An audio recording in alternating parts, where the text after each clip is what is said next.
must satisfy your spirit nature. You know the reason why the word must be integral part of you. Because Jesus can only dwell in your heart through faith. And the Bible faith comes from God's word. I mean Bible faith, not faith. There are many faiths, all kinds of faith. But Bible faith comes from God's word. Like it is defined in the book of Romans 10:17. Let me put it the way it is written there.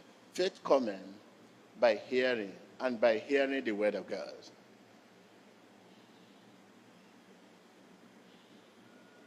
When the word dwells in you,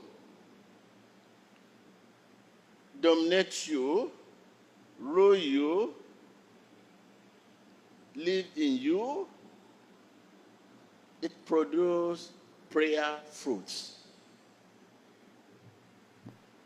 That's Jesus' name, Jesus' name. Amen. Give me biscuits. Give me biscuits. You just receive it. You receive them. Receive them. Oh Jesus. Oh Jesus. Oh Jesus. Here I am. Forgive me. Forgive me. You receive those things. You receive that. These are the prayer fruit. Prayer fruit. You receive those things. If the word dominates you. The word dominating you become lordship of Christ in you.